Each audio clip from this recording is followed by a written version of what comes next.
Hey, how you doing? This is Adam Post, publisher of more than 1,000 comic books and marketing expert covering colleges losing millions as major donors want woke presidents fired. Let's get into the story. Before we do, please be sure you are subscribed to the channel. Click the bell for notifications. Give me a thumbs up. I really appreciate you guys. Coming from the New York Post, major Cornell donor pulls funding over toxic DEI culture, that's diversity, equity, and inclusion, pens a letter calling for president's resignation. From the Wall Street Journal, is Cornell next? School's wealthy donors call for president's ouster. Also from the Wall Street Journal, alumni withhold donations, demand colleges enforce free speech. Some baby boomers push back against what they see as liberal indoctrination at their schools. Why would they put money into these institutions if they see them ruined? The whole idea of investing in these institutions is to perpetuate them, support them, build them up, but not if they're ruined. From the Wall Street Journal, is Cornell next? School's wealthy donors call for president's ouster. After resignations at Harvard and Penn, a former university trustee and alumni group are calling for the same at Cornell. Wealthy alumni activists enraged at the leadership of their Ivy League alma maters have helped push out the presidents of the University of Pennsylvania and Harvard University. Now a group of donors are pulling out the same playbook at Cornell University. Jon Lindseth, the Cornell alumnus, donor, and former trustee, asked the school's Board of Trustees to dismiss University President Martha Pollack and Provost Michael Kotlikoff for allegedly stifling open debate and rational argument. Alumni who support the call for the pair's ouster also are upset about diversity, equity, and inclusion efforts at the school, as well as what they are seeing as growing anti-Semitism on campus. Some of these wealthy donors are Jewish, and the Jews are pretty careful about this. I can tell you, I'm Jewish. When you see anti-Semitism, you get a little bit nervous and you start to shut down some of this stuff. If you're not going to speak out about it, you're at least going to walk away from it. Quote, Cornell is no longer concerned with discovering and disseminating knowledge, but rather with adhering to DEI groupthink policies and radicalization, wrote Lindseth, 89 years old, a retired mechanical engineer and entrepreneur, in a 5-page letter to the board's chair. Trustees for the university in upstate New York are scheduling to meet Friday.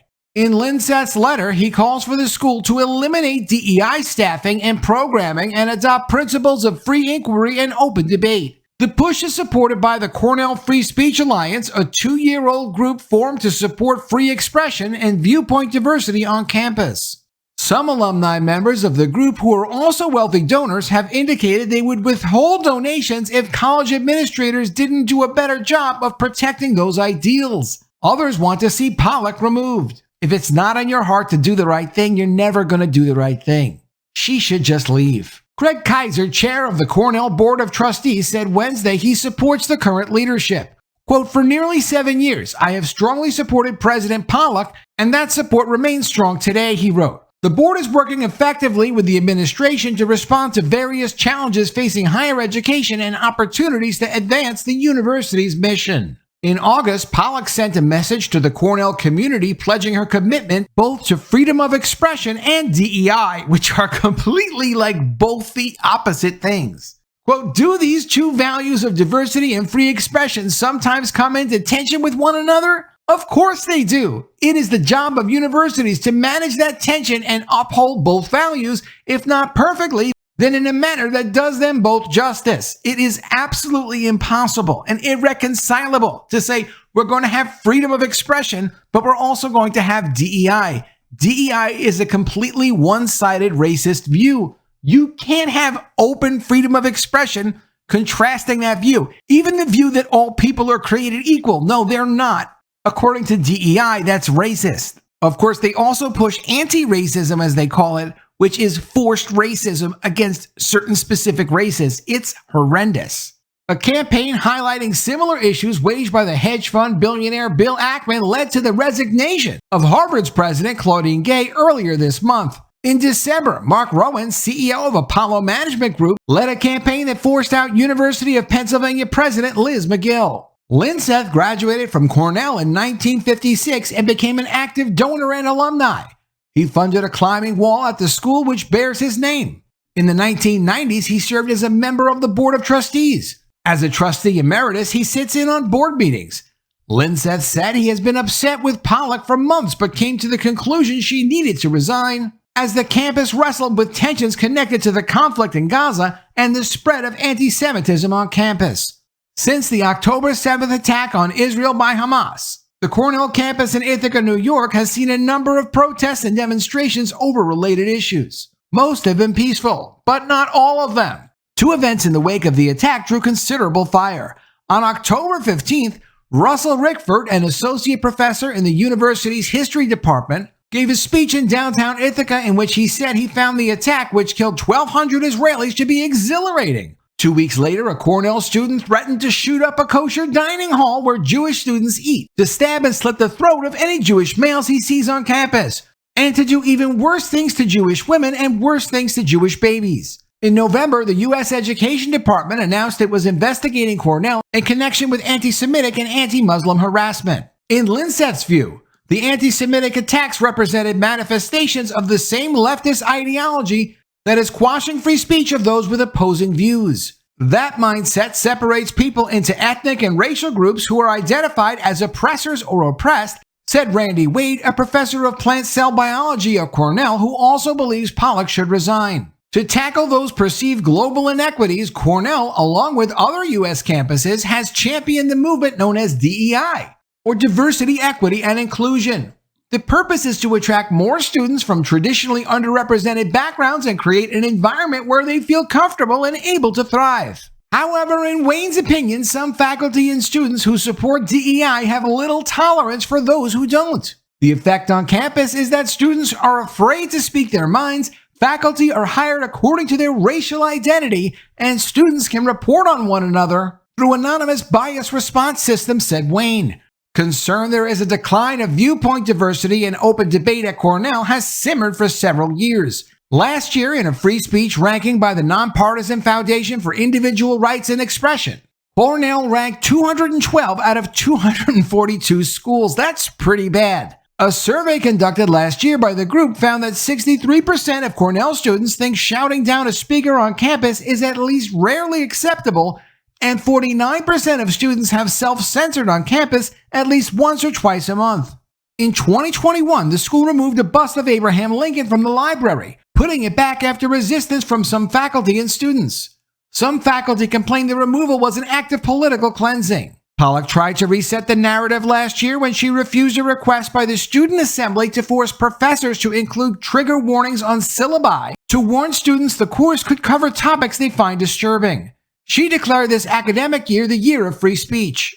Speaking at the trustees meeting on Friday will be Nadine Strawson, a senior fellow at the Foundation for Individual Rights and Expression, who was invited by Pollack.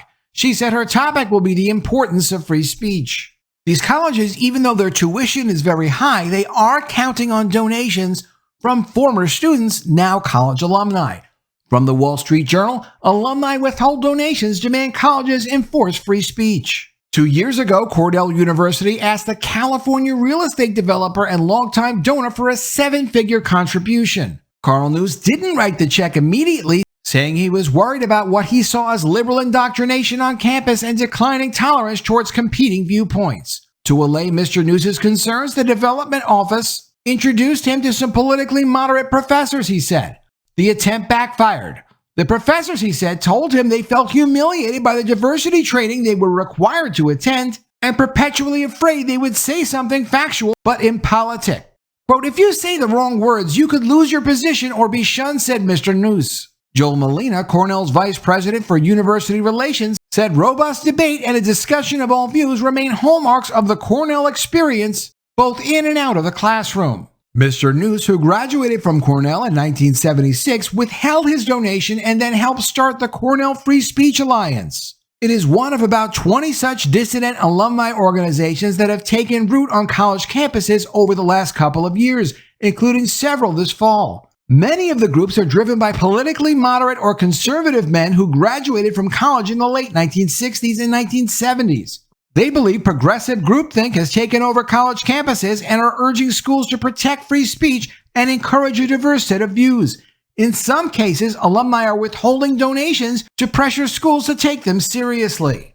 Quote, "This is a battle for our culture and in many ways for Western civilization," said John Craig, who heads a similar organization at Davidson College in North Carolina called Davidsonians for Freedom of Thought and Discourse. "Open and free speech is what makes our country great, and if we lose this, our country is in deep trouble." Of course, he's absolutely correct. Some faculty and students say campus politics are more complicated now than it was when many of these baby boomer alumni were in school because student bodies are much more diverse. Students carefully calibrate their remarks because people from so many more backgrounds and beliefs are listening, said Carol Quillen, president at Davidson. Quote, "A little intellectual humility is not a bad thing," she said. Claudia Leon, a junior at Cornell University from San Juan, Puerto Rico, said there are lots of voices on campus, but it's good if the most extreme and bigoted think twice before speaking. Quote, "Just because you can't go around calling someone an ethnic slur anymore doesn't mean your free speech rights are being stifled," she said. Sure, but normal people don't want to be called cisgender either. You can't create your own slurs and just utilize them against people and try to push them into your progressive mindset. People don't want to participate in some of your nonsense. We don't accept your new version of language. So there's the conflict. It's not about wanting to call people ethnic slurs.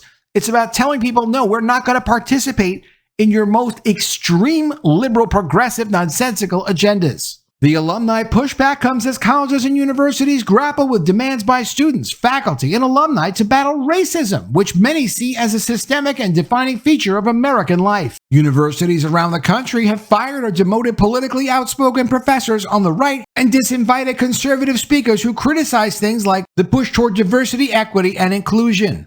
In response, some conservative organizations have created watch lists for liberal professors whom they accuse of favoring their own viewpoints rather than encouraging debate. Some students are caught in the middle. More than 80% said they self-censor at least some of the time on campus, according to a survey this year by Real Clear Education, College Pulse, and the Foundation for Individual Rights in Education, which covered more than 37,000 students enrolled at 159 colleges. There should be 0% of students that self-censor. There should be some offensive speech out in the world. Of course we can all handle it. If 80% of students really are self-censoring because they're afraid to say something, this tells you how badly captured these colleges are. This is absolutely outrageous. The poll found that 66% of students said it's acceptable to shout down a speaker to prevent him or her from speaking on campus, and 23% say it is acceptable to use violence to stop a campus speech. More than 50% of students identify racial inequality as a difficult topic to discuss on their campus. Matthew Samolo, a Cornell senior who leads the school's student Republican organization, said there's tremendous pressure on conservatives to keep their views to themselves, and many do because it isn't worth risking being ostracized. A column he wrote in the student newspaper last year arguing against the use of student activity fees for progressive political fundraisers drew charges of racism in the comments section. He said, "It is likely too soon to tell whether these alumni movements will prove influential." But alumni leaders and college presidents have met with alumni donors to address their concerns. In October, alumni groups from 5 schools, Princeton, Cornell, University of Virginia, Washington, and Lee, and Davidson College, announced the creation of a national organization called the Alumni Free Speech Alliance.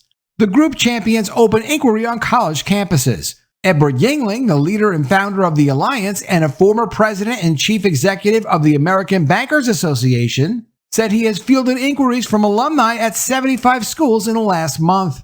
The goal of the Alliance is to help change campus culture so that students won't shout down or disinvite a speaker with whom they disagree. Colleges and universities raised nearly $50 billion last year from outside sources, and more than $11 billion came from alumni. Donations made up nearly 19% of the budget spent on students at private not-for-profit 4-year colleges, but only 8% for public research universities, according to the Council for Advancement and Support of Education. It's the alumni, the former students, that really help keep these colleges credible and keep them going financially. They need to speak up, and they're starting to speak up, and they need to push more to get this DEI woke agenda out of their colleges. Let me know what you think of all this in the comments below. Always love to see your ideas. Please be sure you are subscribed to the channel. Click the bell for notifications, give me a thumbs up, and I'll see you again soon with another video. And if I don't see you, I will miss you.